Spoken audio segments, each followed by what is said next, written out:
नमस्कार, सभी का स्वागत इस वीडियो में। और आज का वीडियो उन सभी ऐसे स्टूडेंट्स के लिए जिन्होंने आवेदन किया था Mahatma Gandhi national fellowship programme के लिए। जी हाँ, Mahatma Gandhi national fellowship programme के लिए यदि आपने अप्लाई किया था तो आ चुका है उसका एडमिट कार्ड, और एडमिट कार्ड के ऊपर आ चुकी है आपके एंट्रेंस की डेट। दोनों सूचनाओं की आपसे बात करूंगा और कैसे आप करेंगे डाउनलोड, किन सवालों का आपको जवाब देना होगा, और एडमिट कार्ड को डाउनलोड करने के लिए कैसे आपको और ज़रूरी चीज़ों का भी ध्यान रखना है। ठीक है, वीडियो पूरा देख लीजिएगा और जितना आपके पास समय और समझ है उतना देख लीजिएगा। जब मैंने इस फेलोशिप प्रोग्राम के विषय में वीडियो बनाया था तो छोटी सी गलती हो गई थी। गलती ये हो गई थी कि मैंने ये कह दिया था कि यह fellowship program only for IIT के स्टूडेंट्स के लिए। उस गलती को मैं स्वीकारता हूँ।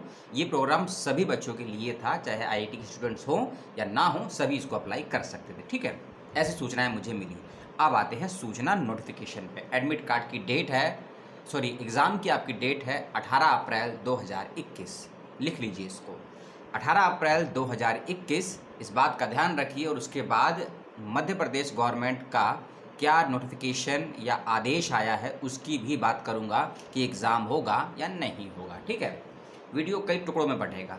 पहली चीज़ की डेट 18 अप्रैल 2021 है और एडमिट कार्ड आप आईआईएम की वेबसाइट से जाकर, आईआईएमबी की वेबसाइट से जाकर डाउनलोड कर सकते हैं। लेकिन डाउनलोड सिंपल तरीके से नहीं होगा।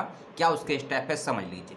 डाउनलोड का लिंक और वेबसाइट का लिंक नीचे मिल जाएगा, कोई दिक्कत नहीं आएगी। जैसे ही आप जाएंगे वहाँ आपसे मांगेगा वेबसाइट पर जाके आपका मोबाइल नंबर और आपकी डेट ऑफ बर्थ आप एंटर कर दीजिएगा, साइन इन हो जाइएगा। ठीक है, उसके बाद कुछ सवाल पूछेगा वह आपसे। जी हाँ, वह सवाल पूछेगा और सवाल किस तरीके के होंगे मैं संभावित कुछ सवाल बता रहा हूँ कि इस फेलोशिप प्रोग्राम की इन्फॉर्मेशन आपको किस माध्यम से प्राप्त हुई, किस सोशल नेटवर्किंग साइट से प्राप्त हुई, किस पेपर से प्राप्त हुई, किसी मित्र के माध्यम से प्राप्त हुई, उसके सवाल का जवाब देना है और उसको ओके कर देना है। फिर आएगा नेक्स्ट सवाल, इस फेलोशिप प्रोग्राम को क्यों करना चाहते हैं उसका जवाब दीजिएगा। और जवाब आपको देना नहीं, नीचे कुछ ऑप्शन दिए होंगे, उसी ऑप्शंस में से आपको अपने जवाब को टिक करना है। जवाब कुछ भी दे सकते हैं, सही माना जाएगा, लेकिन जिस सवाल का आप जो भी जवाब देंगे इस बात का ध्यान रखिएगा वह आपके इंटरव्यू का और एंट्रेंस का पार्ट ही होगा। क्योंकि जब आप क्वालिफाई हो जाएंगे एंट्रेंस के बाद आप जीडी राउंड में जाएंगे, ग्रुप डिस्कशन में जाएंगे या फिर स्क्रीनिंग में जाएंगे,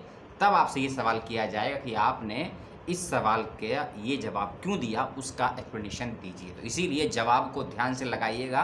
तो इसी प्रकार से mobile number, date of birth enter करने के बाद आप जिन सवालों का जवाब देंगे, अंत में आपके जाएंगे 7-8 सवाल कुछ हो सकते हैं। उसके बाद 3 ऑप्शन मिलेंगे आपको, application download PDF, hall ticket download और साइन आउट का। तो आपको डाउनलोड करना है अपने एडमिट कार्ड को, आपके पास आ जाएगा और उसको सेव करके रख लीजिएगा। ठीक है, एडमिट कार्ड में डेट तो मैंने आपको बता दी है। उस एडमिट कार्ड में तीन चीज़ें ज़रूर चेक कर लीजिएगा। आपके जो एंट्रेंस है वो किस जगह पर होगा, उसका वेन्यू क्या होगा, किस माध्यम में होगा, एमसीक्यू होगा वो तो कंफर्म है, कंप्यूटर पर होगा या लिखित में ओएमआर शीट पे होगा, इसको देख लीजिएगा। ठीक है, उसके अलावा एग्जामिनेशन देते वक्त आपको मार्किंग का ध्यान रखना होगा, क्योंकि नेगेटिव मार्किंग रखी गई है।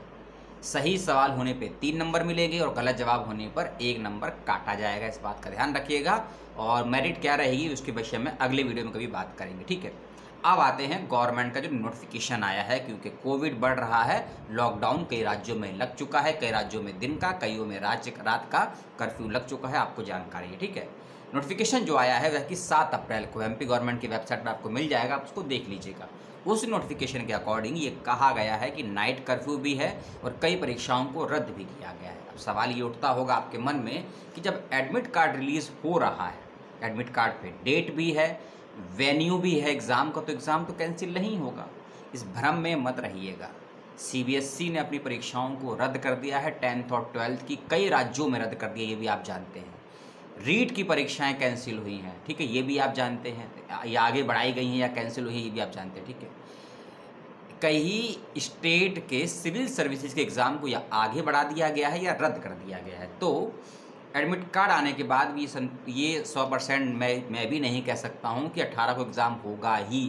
हो सकता है 2 दिन पहले यानी कि 16 अप्रैल को कोई नोटिफिकेशन आ जाए कि एग्ज़ाम रद्द कर दिए जाएंगे। क्योंकि अभी जो 7 अप्रैल का नोटिफिकेशन आया है उसके अनुसार परीक्षा केंद्रों और परीक्षार्थियों को छूट दी गई है इस लॉकडाउन से। याद रखिएगा, परीक्षा केंद्रों परीक्षार्थियों को छूट दी गई है। इस लॉकडाउन में वे जा सकते हैं अपने काम के लिए, चाहे परीक्षा हो, चाहे एंट्रेंस परीक्षा हो, चाहे इंटरव्यू हो, वो जा सकते हैं। लेकिन कोई नए आदेश आने तक ये लागू होगा या नहीं होगा, इसके बारे में संभावनाएं नहीं हैं। तो ये मिली जुली इन्फॉर्मेशन इस महात्मा गांधी नेशनल फेलोशिप के एडमिट कार्ड, उसके एंट्रेंस एग्जामिनेशन और लॉकडाउन के कारण जो समस्याएं हो सकती हैं, इन 3 संभावनाओं को लेकर ये वीडियो था। वीडियो कैसा लगा मुझे बताइएगा और अपनी परीक्षा की तैयारी कीजिए। सिलेबस क्या रहेगा, कैसे क्वेश्चन आएंगे, कैसा मॉडल ऑफ पेपर रहेगा, ये सब जानना चाहते हैं तो कमेंट करके बताइएगा।